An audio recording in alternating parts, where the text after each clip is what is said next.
how can you make a difference when things like this happen, or if martial law is called? How can I make a difference, a mother of 2 kids, my hands are tied, I have no say in what's happening? And you say that people can change this, and yet something like this happens. You know, we know what happened in Florida because of that nearly 100% of people showing up at the polls and voting. They overwhelmed the system with their eyes and their feet. Now imagine if that had happened in all of the 50 states. Imagine. So what we have to do is the opposite of what they want us to do. They want us to be hopeless, to despair, to feel powerless, to feel as marginalized as the convicted felon feels who loses his right to vote in some states for the rest of his life. That's the way they want all of you to feel. We can't feel that way because this country still belongs to us, and we're still the ones who are supposed to call the shots. The crisis of leadership means that we have to become the leaders. Right. You are not powerless. They had to go to that extreme means because you are so powerful. And they go to those lengths to make you feel as if your participation doesn't count. It does count. I wouldn't be doing this if I thought it didn't count.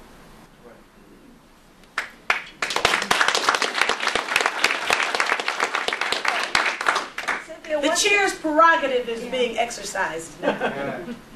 What can we do to help protect the integrity of the election in 2008? Very good question. Well, what can we do to help protect the integrity of the election in 2008? Close down Diebold systems.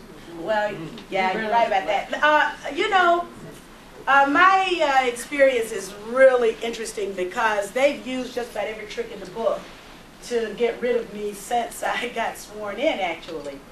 And it was really survival to be able to win 6 elections under the circumstances.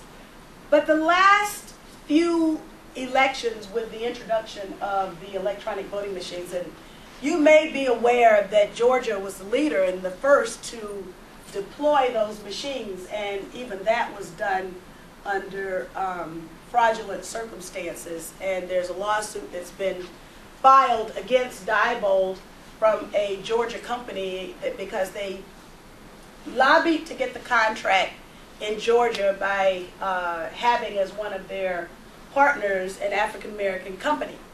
Unfortunately, they thought that the African-American company, because it was a lucrative contract, would go along with their scheme to deny, well, to not count the votes.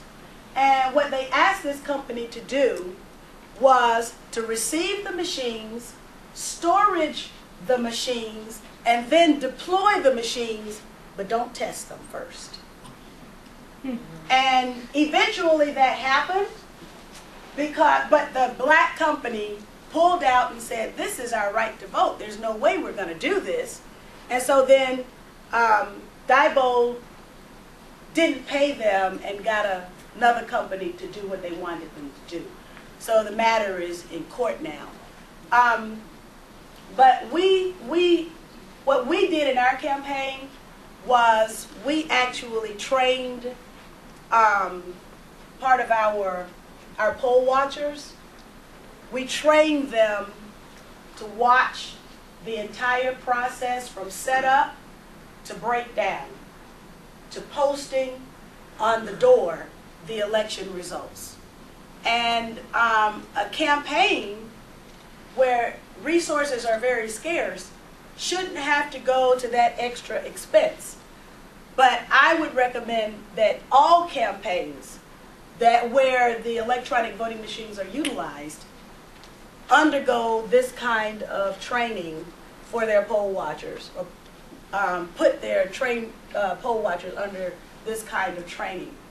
Then, of course, the election protection folks, those of you who have seen the film American Blackout will also have seen these volunteers who did the filming.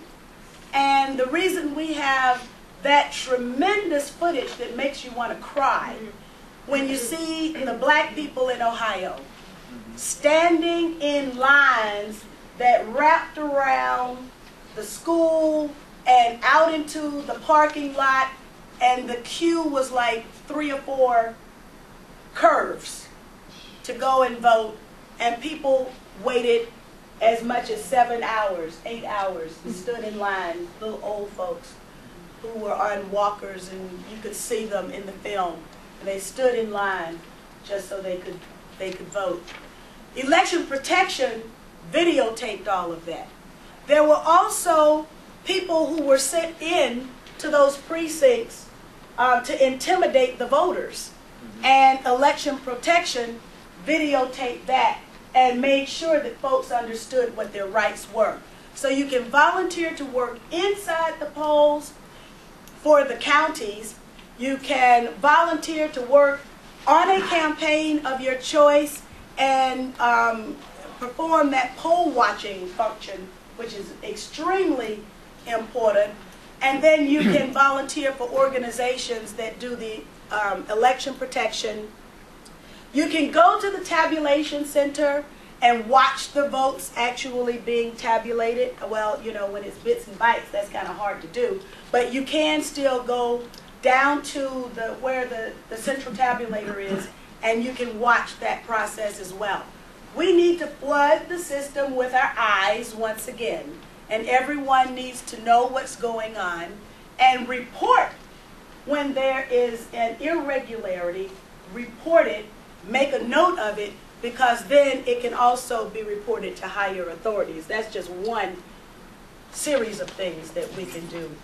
Here in Oregon, we vote by mail, so we don't have the tradition of going to the polls. But there Okay. are definitely opportunities to go to the elections office in Medford and actually observe the counting of the ballots. I can say to you also that after my most recent election, where the electronic voting machines broke down in the middle of the night, and the margin that put me into a runoff was fewer than 10 votes per precinct, there was one voter who decided that he wanted to get the election results, because we have affidavits from people all over the state who voted for some reason in the 4th district race, even though obviously they didn't live in the 4th district.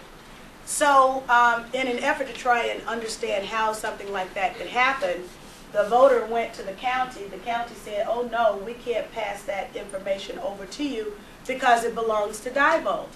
And so then the voter goes to court, and the court judge agrees that election results belong to Diebold. And that matter is now under appeal. But if you wanted to go and see, well, maybe not here, but if someone where the electronic voting machines are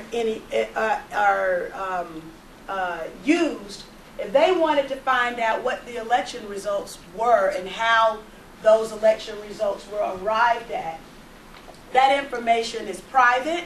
It belongs to Diebold, and you, the taxpayer who paid for those machines, who paid for the election, you can't have access to it.